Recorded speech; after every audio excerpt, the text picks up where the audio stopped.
Bonjour et bienvenue dans ce nouvel épisode d'Au cœur de la reconversion. Je suis Christelle et aujourd'hui nous allons aborder ensemble l'un des obstacles les plus sournois et les plus paralysants de la reconversion professionnelle, la peur du jugement des autres. Cette barrière invisible mais terriblement puissante est souvent le dernier obstacle avant le passage à l'action. Combien d'entre vous ont déjà eu cette idée brillante, ce projet qui les a fait vibrer, cette envie profonde de devenir copywriter, média buyer, community manager, graphiste, monteur vidéo, closer, setter ou assistant virtuel, mais qui reste bloqué par cette petite voix qui leur murmure « Qu'est-ce que les autres vont penser ?» Et vous savez quoi? Vous n'êtes pas les seuls. Une étude récente de l'université de Stanford révèle un chiffre qui va vous surprendre. 63% des personnes repoussent leur reconversion de plus d'1 an par crainte des réactions de leur entourage. 63%. C'est plus de 6 personnes sur 10 qui laissent leur rêve en suspens à cause du regard des autres. Imaginez un instant, 63% de talent inexploité, 63% de passion étouffée, 63% de vie professionnelle insatisfaisante. Tout ça à cause de la peur de quelques commentaires ou de quelques regards désapprobateurs. Mais aujourd'hui, nous allons changer la donne. Pas de témoignages larmoyants, pas de belles histoires inspirantes, mais du concret, du pratique, de l'actionnable. Je vais vous donner des méthodes précises, des exercices que vous pourrez faire dès ce soir et des scripts exacts pour neutraliser cette peur du regard des autres. Parce que voici la vérité, le regard des autres n'a que le pouvoir que vous lui accordez. Et dans les 26 minutes qui viennent, vous allez apprendre exactement comment reprendre ce pouvoir. Nous allons voir ensemble pourquoi notre cerveau nous joue des tours, comment cartographier précisément vos craintes pour les désamorcer, comment préparer des réponses qui vous donneront confiance, comment vous exposer progressivement pour désensibiliser votre peur, comment créer votre cercle de soutien personnel et enfin comment transformer vos pires scénarios en défis gérables. À la fin de cet épisode, vous aurez un plan d'action concret sur 3 semaines pour passer de la paralysie à l'action. Alors prenez de quoi noter parce que nous allons directement au cœur du sujet. Avant de vous donner les solutions, il faut comprendre pourquoi cette peur elle est si puissante. Et pour cela, nous devons plonger dans les mécanismes de notre cerveau. Notre peur du jugement n'est pas un défaut de caractère ou un manque de confiance en soi. C'est un mécanisme de survie ancestral profondément ancré dans notre cerveau reptilien. Il y a des milliers d'années, être rejeté par le groupe signifiait la mort, littéralement. Pas de tribu, pas de protection, pas de survie. Aujourd'hui, notre cerveau primitif n'a pas encore compris que nous ne risquons plus de mourir si tante Martine trouve que notre reconversion en community manager est un peu farfelue. Mais neurologiquement, notre amygdale traite encore le rejet social comme une menace à notre survie. Et voici le piège. Les neurosciences nous apprennent que l'impact des commentaires négatifs est 5 fois plus fort que celui des encouragements. 5 fois. Cela signifie qu'il vous faut 5 compliments pour compenser psychologiquement l'impact d'une seule critique. Maintenant, parlons des différents cercles qui nous influencent, parce que tous les jugements ne se valent pas. Le premier cercle, c'est votre cercle intime, votre conjoint, vos parents, vos enfants, votre meilleur ami. Ces personnes ont un impact émotionnel majeur sur vous et c'est normal. Leur opinion compte parce qu'elles vous connaissent intimement et que leur soutien est crucial pour votre équilibre. Le second cercle, c'est votre cercle social, vos amis, vos collègues, vos voisins. Leur jugement affecte votre image de vous-même et votre sentiment d'appartenance sociale. C'est avec eux que vous vous comparez et que vous jaugez votre réussite sociale. Le troisième cercle, c'est le cercle étendu, vos connaissances lointaines, vos followers sur les réseaux sociaux, la caissière de votre supermarché. Et voici le paradoxe. C'est souvent le cercle dont l'opinion nous préoccupe le plus, alors que c'est celui qui a le moins d'impact réel sur notre vie. Combien d'entre vous ont déjà hésité à mettre à jour leur profil LinkedIn par peur de ce que penseraient d'anciens collègues qu'ils n'ont pas vus depuis 5 ans? Combien ont repoussé l'annonce de leur reconversion par peur des commentaires sur Facebook de personnes qu'ils ne considèrent même pas comme des amis proches? Cette hiérarchisation est cruciale parce qu'elle va nous permettre de traiter différemment chaque type de jugement. L'opinion de votre conjoint sur votre projet de devenir monteur vidéo mérite réflexion et discussion. L'opinion de votre ancien collègue de bureau sur votre reconversion en graphiste, beaucoup moins. Mais notre cerveau émotionnel ne fait pas cette distinction. Il met tout au même niveau d'importance, créant un brouhaha paralysant où tous les jugements semblent avoir le même poids. C'est exactement ce que nous allons changer avec les techniques que je vais vous présenter.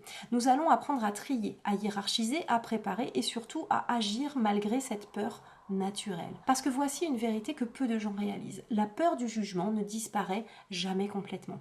Même les entrepreneurs les plus accomplis, même les personnalités publiques les plus assurées ressentent encore cette appréhension. La différence, c'est qu'ils ont appris à gérer malgré elle. Et c'est exactement ce que vous allez apprendre à faire dans les minutes qui suivent. Passons maintenant à notre premier exercice concret, la cartographie des objections. Cette méthode, elle va vous permettre de transformer vos peurs vagues et paralysantes en défis précis et gérables. Voici comment procéder. Prenez une feuille de papier, oui, du papier, pas votre téléphone, pas votre ordinateur. L'écriture manuscrite engage différentes zones de votre cerveau et rend l'exercice plus efficace. Étape 1, listez toutes les personnes dont le jugement vous préoccupe concernant votre reconversion. Soyez exhaustif. Notez votre conjoint, vos parents, vos enfants, vos frères, vos sœurs, vos amis proches, vos collègues actuels, votre patron, vos anciens collègues, vos voisins, même cette connaissance sur Facebook qui commande toujours vos publications. N'ayez pas honte de cette liste. Nous sommes tous influencés par le regard des autres et reconnaître cette réalité est le premier pas vers la liberté. Étape 2, pour chaque personne listée, notez précisément quelle objection ou quel commentaire vous craignez. Pareil, ils vont dire que c'est nul, mais exactement ce qu'ils pourraient dire. Par exemple, maman, tu n'y connais rien en marketing digital, c'est de l'arnaque ces formations. Collègue Marc, quitter un CDI stable pour devenir freelance copywriter, mais t'es fou. Belle-sœur, à ton âge, tu devrais penser à la sécurité, pas aux rêves d'adolescent. Ancien patron, le digital, c'est pour les jeunes, tu tiendras jamais. Plus vous serez précis et plus l'exercice sera efficace. Troisième étape, pour chaque objection, posez-vous cette question cruciale. Cette personne a-t-elle une expertise réelle sur le sujet? Votre maman connaît-elle vraiment le marché du copywriting? Votre collègue Marc a-t-il déjà lancé une activité freelance? Votre belle-sœur a-t-elle une expérience dans la reconversion professionnelle? Vous allez découvrir que 80% des objections que vous craignez viennent des personnes qui n'ont aucune compétence sur le sujet. Elles projettent leurs propres peurs, leurs propres limitations, leurs propres échecs sur votre situation. Quatrième étape, identifiez la peur sous-jacente derrière chaque objection. Quand votre maman dit « tu n'y connais rien », elle exprime sa peur que vous échouiez et vous souffriez. Quand votre collègue parle de folie, il projette sa propre peur de quitter sa zone de confort. Quand votre belle-sœur évoque l'âge, elle révèle sa propre résignation face aux rêves non réalisés. Cette étape, elle est libératrice parce qu'elle vous fait réaliser que les objections des autres parlent plus d'eux que de vous. Cinquième étape, classez chaque personne dans un des 3 cercles que nous avons vus, intime, social ou étendu. Cette classification, elle va déterminer le niveau d'attention que vous devez accorder à leur opinion. Prenons un exemple concret. Sarah, 42 ans, veut devenir community manager. Sa cartographie révèle cercle intime, mari et notre sécurité financière, peur légitime, expertise financière familiale, à considérer sérieusement. Maman, Internet pour les jeunes. Aucune expertise digitale, peur du changement, à rassurer, mais pas à suivre. Cercle social maintenant. Collègue Anne, tu vas repartir de zéro. Aucune expertise reconversion, peur de ses propres choix, information, mais pas décision. Ami Pierre, le digital s'est saturé. Aucune donnée précise. Répète des idées reçues à ignorer. Cercle étendu, voisine. À ton âge, aucune expertise, jugement social, totalement à ignorer. Contact LinkedIn. Encore une qui se lance dans le community management. Jalousie ou amertume à ignorer complètement. Résultat de l'expertise, Sarah réalise qu'elle doit avoir une vraie discussion avec son mari sur l'aspect financier, rassurer sa maman avec des informations factuelles et ignorer complètement 70% des objections qu'elle craignait. Conseil d'application crucial, faites cet exercice par écrit, pas seulement mentalement. Notre cerveau, il a tendance à tourner en boucle quand nous réfléchissons seuls, dans notre tête. L'écriture, elle force la précision et révèle l'irrationalité de beaucoup de nos peurs. Le résultat attendu, vous allez distinguer les objections légitimes à considérer des projections personnelles à ignorer. Vous allez passer du « tout le monde va me juger » à 3 personnes ont des préoccupations légitimes que je peux adresser et le reste, c'est que du bruit. Cette cartographie, elle va servir de base pour tous les exercices suivants. Alors gardez-la près de vous car nous allons maintenant apprendre à préparer des réponses précises pour chaque objection légitime. Maintenant que vous avez cartographié vos craintes, nous allons passer à l'étape suivante. Préparer des réponses qui vous donneront confiance et assurance. Parce que voici la réalité. Improviser face aux objections, c'est prendre le risque de bégayer, de douter ou pire, de vous laisser convaincre d'abandonner votre projet. Pour chaque objection légitime identifiée dans votre cartographie, vous allez préparer 3 types de réponses. 3, pas une. Pourquoi? Parce que selon le contexte, l'humeur de votre interlocuteur et votre propre état d'esprit, vous aurez besoin d'approches différentes. Réponse de type 1, la réponse informative. C'est votre réponse basée sur les faits, les données, les preuves. Elle s'appuie sur votre recherche, vos informations concrètes et démonte l'objection par la logique. Exemple pour « c'est trop risqué à ton âge ». Je comprends ta préoccupation. J'ai fait mes recherches. Selon l'INSEE, 23% des créateurs d'entreprises ont plus de 40 ans et leur taux de survie à 3 ans est supérieur de 15% à celui des plus jeunes. De plus, mon expérience professionnelle de 15 ans me donne des compétences transversales que je peux valoriser. J'ai aussi constitué une épargne de sécurité qui me permet de voir venir pendant 8 mois. Réponse de type 2, la réponse empathique. Cette réponse reconnaît la préoccupation de votre interlocuteur, valide son émotion, mais maintient votre position. Elle crée de la connexion sans céder sur le fond. Exemple pour la même objection. Je vois que tu t'inquiètes pour moi et ça me touche vraiment. Tu as raison, c'est un changement important à mon âge. Mais tu sais, j'ai plus peur de regretter de ne pas avoir essayé que d'échouer en essayant. Et puis, j'ai ton soutien et ça compte énormément pour moi. Réponse de type 3, la réponse frontière. C'est votre réponse ferme qui établit vos limites tout en restant respectueuse. Elle s'utilise quand les deux premières n'ont pas fonctionné ou quand l'objection devient répétitive et toxique. Exemple, j'entends ta préoccupation, mais j'ai pris ma décision après mûre réflexion. J'ai besoin de ton soutien, pas de tes inquiétudes répétées. Peux-tu m'accompagner dans cette aventure ? Maintenant, voyons des scripts précis pour les objections les plus courantes. Le script pour « tu n'as aucune expérience dans ce domaine ». Réponse informative. C'est vrai, je débute dans le copywriting, mais j'ai 12 ans d'expérience en communication d'entreprise. J'ai rédigé des centaines d'emails internes, des rapports, des présentations. Les compétences de base sont transférables. De plus, je suis une formation certifiante de 6 mois avec un accompagnement personnalisé. La réponse empathique maintenant. Tu as raison de souligner ce point. C'est exactement pourquoi je ne me lance pas à l'aveugle. Je prends le temps de me former sérieusement et de me faire accompagner. Ton expérience professionnelle pourrait d'ailleurs m'être précieuse. Tu accepterais qu'on en discute ? La réponse frontière. Tout le monde a commencé quelque part. Steve Jobs n'avait aucune expérience en informatique quand il a créé Apple. Je préfère commencer maintenant que dans 10 ans. Maintenant, le script pour « tu vas perdre en salaire et en statut ». Réponse informative. Effectivement, les premiers mois seront plus serrés financièrement. Mais selon les statistiques de notre académie, 78% des diplômés dépassent leur ancien salaire dans les 18 mois. Et le potentiel à long terme est bien supérieur. Un copywriter expérimenté gagne entre 3 et 8 000 euros par mois. Réponse empathique. Je comprends que le statut social soit important pour toi. Pour moi aussi d'ailleurs. Mais le statut, c'est aussi être fier de ce qu'on fait tous les jours. Et en ce moment, je le suis plus vraiment. La réponse frontière, l'argent et le statut, c'est important, mais ce n'est pas ce qui va rendre ma vie épanouissante. J'ai besoin de sens dans ce que je fais. Conseil pratique et crucial. Une fois vos réponses préparées, répétez-les à haute voix, pas dans votre tête, à voix haute, devant un miroir si nécessaire. Chronométrez-vous, enregistrez-vous avec votre téléphone et réécoutez-vous. Pourquoi ? Parce que connaître une réponse intellectuellement et la livrer avec assurance dans une conversation tendue, ce sont deux choses complètement différentes. La répétition à voix haute programme votre cerveau et va créer des automatismes. L'objectif n'est pas de convaincre à tout prix. L'objectif, il est double. Premièrement, vous sentir préparé et confiant face aux objections. Deuxièmement, montrer que vous avez réfléchi sérieusement à votre projet. Beaucoup de gens abandonnent leurs rêves, non pas parce que les objections sont fondées, mais parce qu'ils ne savent pas quoi répondre sur le moment. Avec des réponses préparées, vous ne serez plus jamais pris au dépourvu. Et rappelez-vous, vous n'êtes pas en train de mendier l'approbation. Vous informez, vous rassurez, vous établissez vos limites. Nuance importante qui change tout dans votre posture et dans votre assurance. Nous arrivons maintenant à une technique particulièrement puissante, l'exposition progressive. Cette méthode, utilisée en thérapie comportementale, va littéralement reprogrammer votre cerveau pour diminuer votre anxiété face au jugement des autres. Le principe, il est simple. Au lieu de vous jeter dans le grand bain en annonçant brutalement votre reconversion à tout le monde, vous allez procéder par étapes graduelles. Chaque niveau vous prépare au niveau suivant, désensibilisant progressivement votre système nerveux.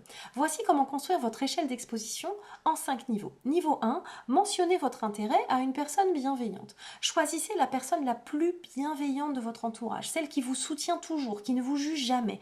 Commencez par mentionner votre intérêt pour votre nouveau domaine. Ne parlez pas encore de reconversion, juste d'intérêt. Par exemple, tu sais, j'ai découvert le métier de community manager récemment. C'est fascinant comme évolution du marketing. Ou j'ai vu une formation en copywriting, ça m'intrigue vraiment. Objectif, habituez votre cerveau à associer votre projet à des réactions positives. Niveau 2, parlez de votre projet à un petit groupe amical. Une fois à l'aise avec le niveau 1, parlez de votre projet de reconversion à 2-3 personnes bienveillantes simultanément. Un dîner entre amis, un café en famille, etc. Cette fois, utilisez le mot reconversion. Observez leurs réactions, répondez à leurs questions avec vos scripts préparés. L'avantage du petit groupe, les réactions sont généralement plus mesurées et plus constructives. L'objectif, vous habituer à défendre votre projet face à plusieurs personnes à la fois. Niveau 3, mettre à jour votre profil LinkedIn. C'est souvent l'étape qui fait le plus peur, mais elle est cruciale. Modifiez votre profil LinkedIn pour refléter votre transition. Pas besoin d'annoncer spectaculairement. Ajoutez simplement « en transition vers le copywriting ». coaching ou développe mes compétences en community management. Vous serez surpris. La plupart des gens ne remarqueront même pas le changement. Et ceux qu'ils remarquent sont souvent plus encourageants qu'on ne l'imagine. Objectif, affronter la peur du jugement professionnel et constater que le monde ne s'écroule pas. Niveau 4, annoncez votre reconversion à vos collègues. Informez vos collègues directs de votre projet. Choisissez le bon moment et la bonne approche. Soyez factuel, positif et prêt à répondre aux questions. La phrase d'accroche efficace, j'ai une nouvelle à partager avec vous. J'ai décidé de me reconvertir dans le domaine du copywriting par exemple et je commence ma formation à telle date. Je voulais que vous le sachiez avant que ça se sache. Objectif, gérer les réactions de votre environnement professionnel actuel. Le niveau 5, présentez votre nouvelle identité professionnelle publiquement. Publication Facebook, post LinkedIn détaillé ou même présentation lors d'un événement networking. Vous assumez pleinement et publiquement votre nouvelle identité professionnelle. À ce stade, vous avez déjà traversé tous les cercles d'influence et testé toutes vos réponses. Vous êtes prêt. Un exemple détaillé d'échelle pour Marie, future monteuse vidéo. Niveau 1. Maman, j'ai découvert que le montage vidéo, c'est vraiment créatif et technique à la fois. Ça m'intéresse beaucoup.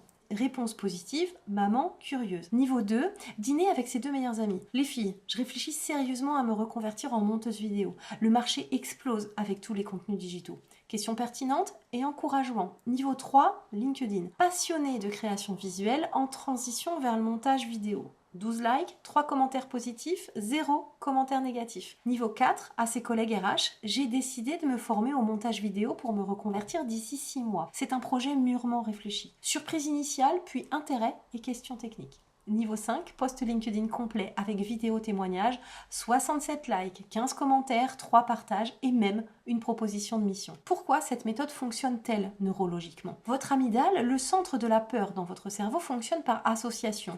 Si elle associe parler de reconversion à danger, jugement et rejet, elle déclenche l'alarme stress. Mais si elle associe progressivement parler de reconversion à sécurité, réaction positive et soutien, alors votre amygdale relâche sa vigilance. C'est exactement le principe de la désensibilisation. Exposer le cerveau à des doses croissantes mais gérables de la situation redoutée, jusqu'à ce qu'elle devienne neutre, voire positive. Conseil d'application, prévoyez 1 à 2 semaines par niveau. Ne précipitez pas, ne précipitez rien. Le cerveau a besoin de temps pour intégrer chaque étape. Si vous ressentez encore de l'anxiété à un niveau, restez-y jusqu'à ce que vous vous sentiez à l'aise. L'erreur courante à éviter absolument, sauter des niveaux parce que ça va, je me sens prêt. Respectez la progression. Chaque niveau construit la confiance nécessaire pour le suivant. Au bout des 5 niveaux, vous aurez développé une immunité naturelle au jugement des autres. Non pas parce que vous ne le ressentirez plus, mais parce que vous saurez le gérer et agir malgré lui. Et c'est exactement cette capacité qui fait la différence entre ceux qui rêvent de reconversion et ceux qui la réalisent. Nous attaquons maintenant une stratégie fondamentale mais souvent négligée, la création de votre cercle de soutien personnel. Parce que si vous ne pouvez pas contrôler les critiques, vous pouvez absolument contrôler les encouragements que vous recevez. Trop de personnes en reconversion restent isolées, subissant passivement les doutes de leur entourage sans créer activement un environnement favorable. C'est une erreur stratégique majeure. Votre cercle de soutien va devenir votre conseil d'administration personnel. Ces personnes qui vont vous aider à prendre les bonnes décisions et maintenir votre motivation. L'étape 1 consiste à identifier 3 à 5 personnes spécifiques. Pas 10, pas 2, entre 3 et 5. Pourquoi cette fourchette ? Moins de 3, c'est insuffisant pour avoir des perspectives diverses. Plus de 5, c'est ingérable et ça dilue l'attention. Vos critères de sélection doivent être précis et surtout non négociables. Le critère numéro 1, la bienveillance. Cette personne vous veut uniquement du bien. Elle ne sera pas dans la complaisance, mais ses remarques, même difficiles, seront toujours constructives et jamais destructrices. Le critère numéro 2, l'honnêteté. Elle vous dira la vérité, même quand ça fait mal. Pas de langue de bois, pas de faux encouragements. Si votre idée elle est mauvaise, elle vous le dira. Si vous faites fausse route, elle vous alertera. Le critère numéro 3, l'expertise complémentaire. Idéalement, chaque membre apporte une expertise différente. Un entrepreneur qui connaît les défis du freelancing, un professionnel de votre domaine cible ou un proche qui vous connaît intimement. Un mentor qui a réussi sa reconversion. Exemple concret pour Thomas, futur copywriter. Sa sœur, Julie, bienveillance plus connaissance personnelle. Marc, son ancien collègue devenu consultant, expertise en entrepreneuriat. Sarah, copywriter freelance rencontré en networking, expertise métier. Et son mentor de formation, expertise reconversion plus expertise de secteur. L'étape numéro 2, sollicitez formellement leur soutien. Ne partez pas du principe que ces personnes vont naturellement vous soutenir. Demandez-leur explicitement. Voici un script de demande efficace. Prénom. J'ai un service important à te demander. Je me lance dans une reconversion vers le métier choisi et j'aimerais constituer un petit cercle de personnes de confiance qui m'accompagnent dans cette situation. J'ai pensé à toi parce que tu es un professionnel établi, parce que toute ta bienveillance m'encouragera, etc., etc. Est-ce que tu accepterais de faire partie de ce groupe? Concrètement, cela représenterait, expliquer l'engagement demandé, je comprends parfaitement si tu ne peux pas, mais ton soutien serait vraiment précieux pour moi. La clé, être spécifique sur pourquoi vous les choisissez et sur ce que vous leur demandez. Étape 3, structurer les échanges pour maximiser leur impact, en créant un cadre clair pour que ces échanges soient productifs. Le format recommandé, une rencontre mensuelle de 60 à 90 minutes, en physique ou en visio, avec un ordre du jour préparé. La structure, type d'une rencontre. Les 15 premières minutes, point situation, où j'en suis, ce que j'ai accompli. Les 30 suivantes, présentation d'un défi spécifique, besoin d'un feedback. Les 30 minutes suivantes à nouveau, discussion ouverte et conseils. Et on termine par les 15 dernières minutes, définition des prochaines étapes. Les règles d'or pour ces rencontres. En 1, préparez toujours un support écrit, point de situation, question précise. En 2, demandez des feedbacks spécifiques, pas des avis généraux. En 3, prenez des notes pendant la discussion. En 4, envoyez un compte-rendu dans les 48 heures avec vos engagements à l'écrit. Étape 4, évitez l'erreur courante. L'erreur la plus fréquente, cherchez uniquement des encouragements sans feedback constructif. Votre cercle de soutien, c'est pas un fan club, c'est un groupe de conseillers exigeants qui vous veulent du bien. Si tous vos conseillers vous disent toujours que tout va bien, c'est que vous avez mal sélectionné. Vous avez besoin de personnes qui osent vous challenger, vous poser les questions difficiles, vous alerter sur vos angles morts. Exemple d'utilisation concrète. Lisa, future assistante virtuelle, présente à son cercle. Voici où j'en suis. J'ai terminé ma formation, créé mon site web, défini mes tarifs. Mon défi actuel, je n'arrive pas à décrocher mes premiers clients. J'ai envoyé 50 candidatures, eu 3 entretiens, mais 0 contrat. Ma question est la suivante. Qu'est-ce qui cloche dans mon approche? La réaction du cercle. Marc, entrepreneur, tes tarifs sont 30% au-dessus du marché des débutants. Sophie, qui est assistante expérimentée, ton portfolio manque de cas concrets. Sa maman, tu sembles stressé aux entretiens et ça se ressent. Et son mentor, 50 candidatures en 2 semaines, tu vas trop vite, alors ralentis et privilégie la qualité. Résultat, 4 axes d'amélioration précis au lieu de tourner en rond toute seule. Conseil pratique. Organisez votre première rencontre dans le mois qui suit la constitution de votre cercle. L'élan initial, il est crucial. Plus vous tardez, plus il sera difficile de mobiliser tout le monde. Bénéfice psychologique majeur, avoir un cercle de soutien change votre rapport aux difficultés. Au lieu de subir les obstacles, vous savez que vous avez des ressources pour les analyser et les surmonter. Cette assurance se ressent dans votre posture et dans vos interactions. Votre cercle de soutien devient votre filet de sécurité émotionnelle et votre boussole stratégique. Il vous protège des critiques destructrices en vous offrant des critiques constructives. Il remplace les doutes paralysants par des défis stimulants.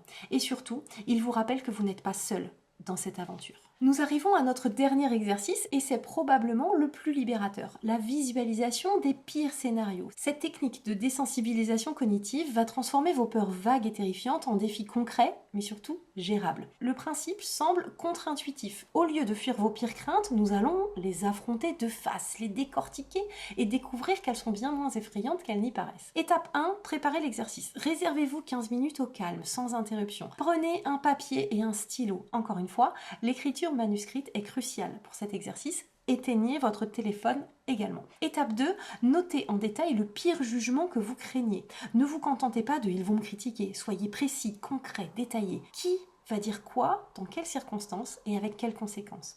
Exemple pour Kevin, futur média buyer. Ma peur. Lors du repas de famille de Noël, mon oncle Pierre va dire devant tout le monde que je suis fou de quitter mon poste de comptable pour jouer sur Internet. Il va rajouter que c'est de l'arnaque, que je vais perdre tout mon argent, que ma femme va me quitter. Mes cousins vont ricaner, mes parents vont être gênés, ma femme va douter de moi. Plus c'est détaillé et plus l'exercice sera efficace. Étape 3, analyser les conséquences réelles et durables. Distinguer les émotions temporaires des conséquences durables. Dans l'exemple de Kevin, les émotions temporaires, gêne pendant le repas, colère contre l'oncle, tristesse de ne pas être soutenu et stress pour sa femme. Les conséquences durables, aucune sur son projet professionnel, aucune sur ses finances, aucune sur son couple, si sa femme le soutient vraiment, éventuellement une dégradation de la relation avec l'oncle qui n'était peut-être pas excellente au départ. Cette distinction révèle souvent que les conséquences durables sont minimes comparées à l'émotion générée. Étape 4, la question à 5 ans. Pour chaque scénario catastrophe, posez-vous cette question cruciale. Dans 5 ans, cela aura-t-il encore de l'importance? Dans notre exemple, dans 5 ans, Kevin sera-t-il encore affecté par les commentaires de son oncle? Si sa reconversion réussit, ses critiques ne seront-elles pas dérisoires? Si elle échoue, serait-ce à cause des commentaires de l'oncle ou d'autres facteurs? Cette projection temporelle, elle remet les choses en perspective et diminue l'impact émotionnel des pires scénarios. Étape 5, élaborer un plan B simple. Pour chaque scénario catastrophe, définissez une réaction simple et concrète. Pas un plan de bataille complexe, juste une réponse pratique. Plan B de Kevin. Si l'oncle attaque, Pierre, je respecte ton point de vue, mais j'ai pris ma décision après réflexion, passons à autre chose. Si les cousins ricanent, les ignorer et changer de sujet. Si les parents sont gênés, leur parler en privé après le repas. Si sa femme doute, discussion approfondie à la maison sur ses craintes légitimes. Bénéfice psychologique de tout ça. Avoir un plan, même simple, transforme l'impuissance en contrôle. Vous passez de j'espère que ça n'arrivera pas à si ça arrive, je sais comment réagir. Exemple d'application, Julie et sa peur du jugement familial. Julie, 38 ans, veut devenir graphiste freelance. Sa pire crainte, que ses parents lui disent qu'elle est irresponsable d'abandonner son CDI avec 2 enfants à charge. Après l'exercice, Julie réalise les conséquences durables réelles, aucune. Ses parents ne financent pas sa famille. Dans 5 ans, si elle réussit, ils seront fiers. Si elle échoue, ce ne sera pas à cause de leurs commentaires. Plan B, papa, maman, je comprends vos inquiétudes, mais j'ai constitué 6 mois d'épargne de sécurité et un plan de retour au salariat si nécessaire. J'ai besoin de votre soutien et non de vos craintes.